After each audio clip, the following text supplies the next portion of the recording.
Yo, what's going on, Dragon Ballers? And man, do we have a lot to talk about today. We're going to talk about the recap of the Orlando main event. We have a lot more information on the main event than we do on the open event, so we're going to talk mostly about the main event. And there's a lot to talk about. There's a lot of stuff that happened that kind of came out of the woodwork. So first thing we'll look at here is the total representation of the room. So out of 139 players, there was 25 Janemba. So Janemba had the most rep in Top Cut by a pretty large margin. This apparently was the deck to play. Maybe it's a Florida thing. That's what some people have been saying, but you know, at least I think 8 or 10 of these decks were that new tricolor blue, yellow, green Janemba, and we will talk about that deck once we get more into the Top Cut breakdown. That wasn't all of the 25 Janembas. There was a mix of blue yellow, which we've been seeing a lot lately. Then we also had the typical mono blue. So that being the most highly rep deck in the room definitely is going to contribute to those I believe 11 spots in Top Cut, which is really crazy to see. We haven't seen Janemba do this well in a while. I definitely think the representation had a lot to do with it, because if you take the proportions, obviously with such a high rep in the room, it should make such a big splash in Top Cut. But the deck that came out from that this weekend was crazy. We'll talk about it more. We'll look at Daehan's deck list a little bit, and we'll dissect it. Next up for representation, we had Shenron and Toa tying for the next most rep. So typically we've been seeing Toa represent most of the room, but this one, it kind of turned around. So Shenron kind of rose the ranks a little bit. Usually I don't think we see Shenron in the top 5 for rep, but here we see it tied for number 2 with Toa. So that's pretty interesting, I would say. Skillous at number 4, another very interesting Top Cut split. We haven't seen Skillous really highly repped since set 6 format, where it was known as the highest rep deck in the room, probably because of accessibility, affordability, things like that. But I guess people are starting to experiment with it a little bit more, and it did make 2 spots in Top Cut. We'll talk about that more too. And then we have set 6 Gogeta at the 5th spot. This is pretty interesting. My teammate Jack did top Melbourne with a green-red build, but we saw like Eddie St. Hilaire playing mono-red set 6 Gogeta. We saw a few people here and there playing red-green. So a bit of diversity there. So if you look at the top 5 leaders in terms of representation, we have 1 blue, 1 red, and 3 black leaders. Man, did we ever think that black leaders would be this strong in the metagame? Just because, mono black decks used to be a meme, right? So it's kind of funny. And then we have Kaba at the 6th spot, Pan at the 7th spot, Yellow Broly at the 8th spot, kind of interesting too. And then we move down the list, we see a few more fringe decks here and there. Vegeta Baby, gotta love it. King Vegeta with a few spots. But the most highly rep decks in the room are definitely going to contribute to this Top Cut, and Janemba is one of those. But this tricolor Janemba deck, let's just go over and talk about it right now. We've got 11 Janembas in Top Cut, one of them being mono blue, 2 of them being the typical blue yellow, and then 8 of these 11 Janemba decks in this Top Cut were the green blue yellow strategy. So here we've got Daehan's first place deck list. I don't want to go into all the deck lists because we'd be here for a long time, but I do want to look at Daehan's because he did win the event. It's a brand new deck. Very, very cool. Want to make sure the Godstrike Report gets their credit for, creating the deck, which Daehan and Devin Buttersworth are a part of. So we'll talk about it. Oh, and I also want to shout out DBS Meta, Scott Slater, for getting us all this information. We really appreciate it, man. Really appreciate it on behalf of the content creators. So in terms of Janembas, looks like he's got only 5 mainboard Janembas, I believe. I did look at Butter's deck profile video, so I think Daehan's might be a few cards different, but we'll see. So the 5 Janembas, 2 Rally Benders, and the 3 Janemba AOD. Sorry if it's a little hard to read the handwriting here, but yeah, so no removal Janembas in the deck, I believe, if I remember correctly from that video.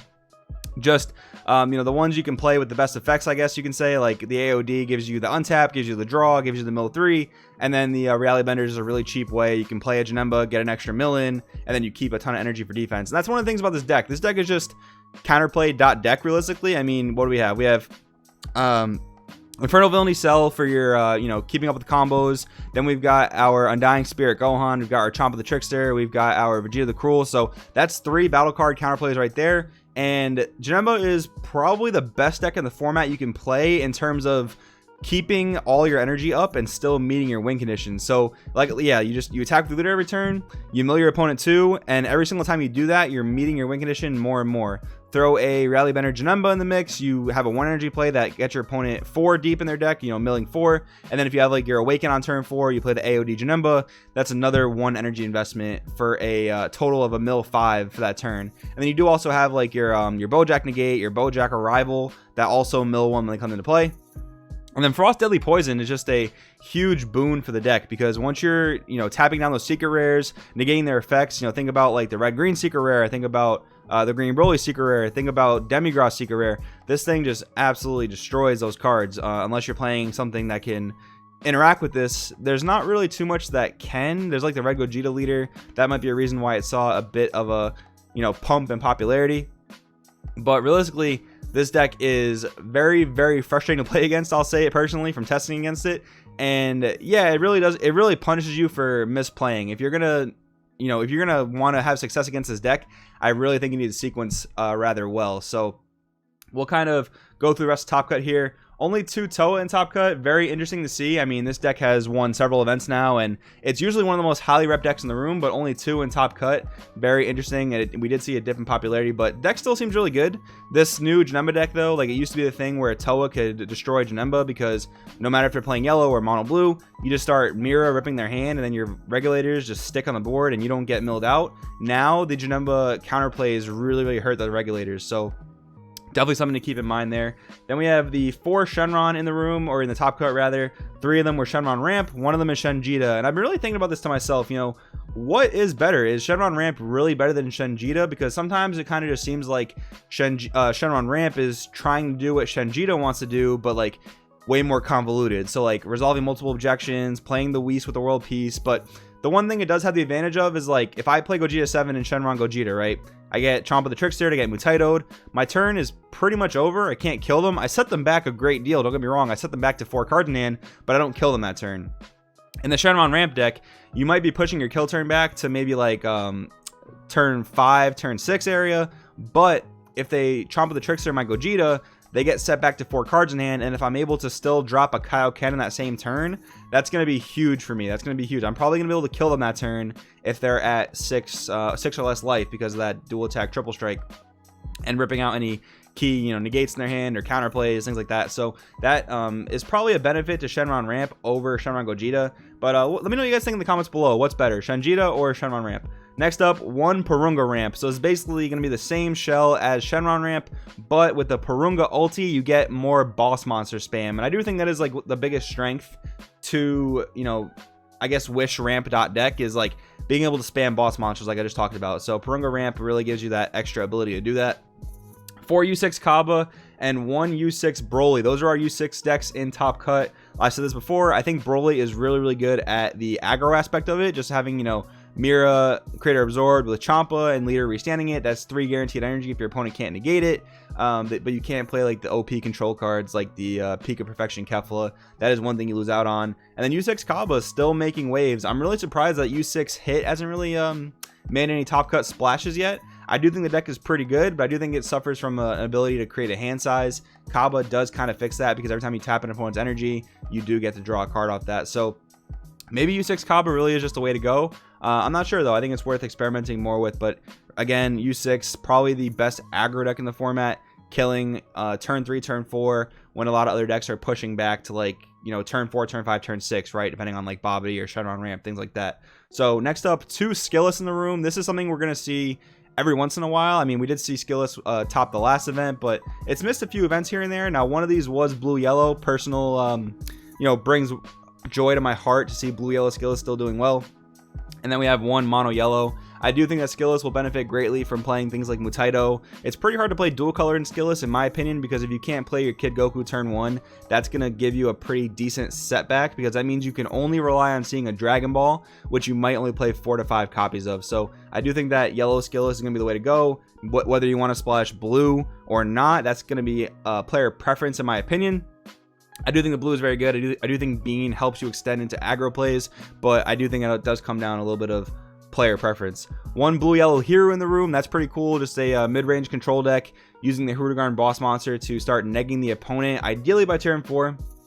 And then you do have things like Frost Poison to back you up, Champa the Trickster, Undying Link, Gohan.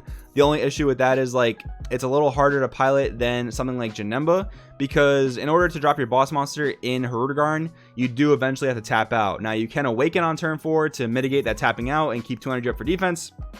But like I said before, Janemba just keeps 4 energy up, and every single turn you swing the leader, you're getting closer and closer to your win condition. So I just wanted to mention that.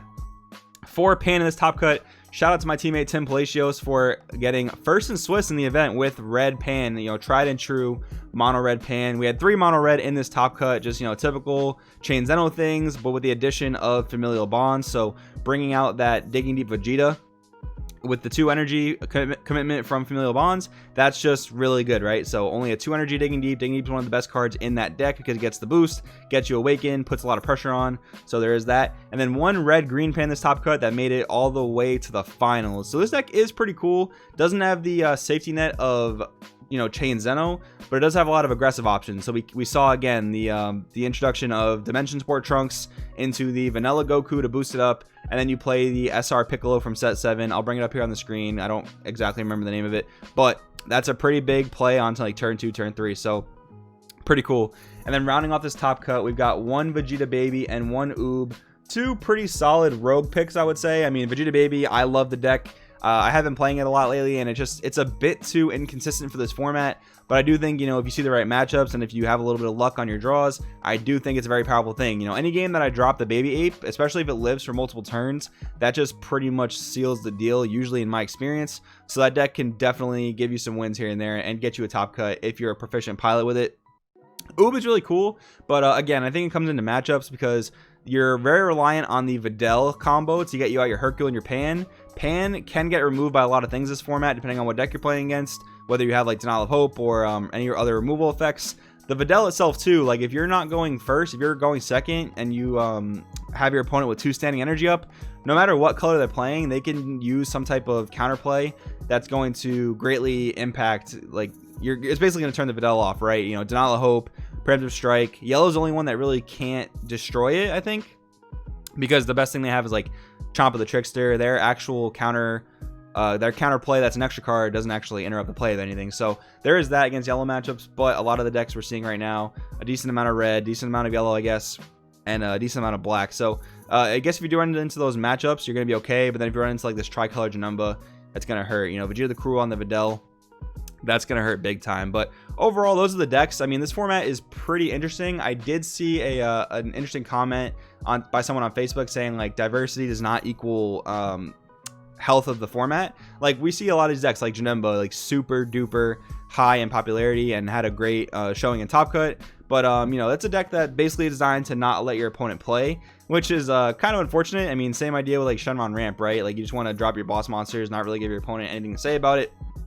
That's kind of unfortunate, but I don't know. We'll see what happens next format. Well, sorry, not next format. We'll see what happens, you know, next event. Whether people decide to take Janemba, whether people decide to take Shenron, who knows? But guys, let me know what you guys think about the format in the comments below. Let me know what you guys think about the event, what the decks were like, things like that. Thank you so much for watching, guys. My name is Joey. This is Crossworld TCG, and I'll see you guys in the next video.